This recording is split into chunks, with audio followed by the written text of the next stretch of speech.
millennia, and we want to showcase some of that talent tonight. With a performance of one of his own works, I'm delighted to welcome Castlebar author and poet Terry Mc Donagh. Thank you very much. It's a great pleasure to be here this evening and to get the opportunity to recite some of my poetry. Now, the poem I'm going to recite this evening is called The Last Bard. And The Last Bard is, of course, the great poet Anthony Raftery, 1779 to 1835, born in Kiledon and buried in Killeen Churchyard in County Galway. I'm also from Kiledon, even though I've spent more than half my life in Germany. So it's all the greater pleasure for me to be back again here and getting the opportunity to read for you here. This poem, The Last Bard, was inspired, I suppose, or prompted by Sally McKenna's sculpture in Kilshima, in the Market Square. There's a sculpture there, the Raftery sculpture by Sally McKenna, and it is called as well The Last Bard. Sally is here this evening, I think, which is also a great honour for me. She prompted me and asked me to write this poem, or to write something called The Last Bard, which I have done. Incidentally, our Taoiseach Enda Kenny unveiled the sculpture, Sally's sculpture, in Kilshima a couple of years ago, and this poem is in the square next to Sally's sculpture, so I feel very proud when I go to the square and see my poem stuck up there on the wall. It's great. Anthony Raftery, a few words about Raftery. He was born in 1778 and died in 1835. He was born in the heart of Kiledon, as was I, and when he was 10, his family were struck down by smallpox, and he was one of 10 children, and 9 of them died, and he went blind. And the local landlord, who was called Taff, he was a Catholic landlord, he took Raftery under his wing and took care of him. And he gave him some education. When Raftery was 24, Taff sent Raftery and another young guy to Kilshima to buy whiskey. They were on the beer, it seems, the lads were. So he gave him his prize horse, and on the way to Kilshima, the horse fell, slipped, broke a leg or broke a back or something, the legend goes. And as a result, Raftery could never return. He spent the rest of his life in South and East Galway.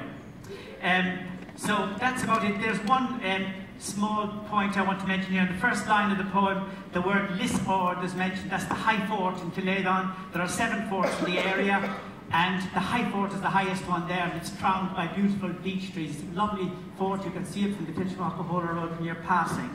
So Lisord is the High Fort. The Last Bard for Sally McKenna. On Lisord among beech trees, I lie like a novice on moss and grass, and you are in those battered clouds, looking down at colours you know by heart. I was a fierce warrior here at 8. At 9, I hacked my name into a tree. A dog howls. In the distance, the river whispers, it's time to sleep. I wrap my book in fern and see stars slipping like melting ice. A fox bickers, a rabbit pleads. I smell red wind and shut my eyes to catch you reeling in the sun. You left Kiledon in a hurry to do with the death of a horse, odds on a tall tale. With hands out wide, you trudged south to Tuam, then on to Crockwell and Gort. You knew darkness and could measure light. Come to me, come with me, show me your scars, and I will curse for you. While St. Bridget hung washing on the sunbeam in spring, you dreamt of being a boy again with rod and golden worms. Flowers and lists of red berries carpeted the bog road in Kiledon. There was a first night in Claremorris and strong drink in Bal. Kilshima was steeped in laughter. All this was yours for a song.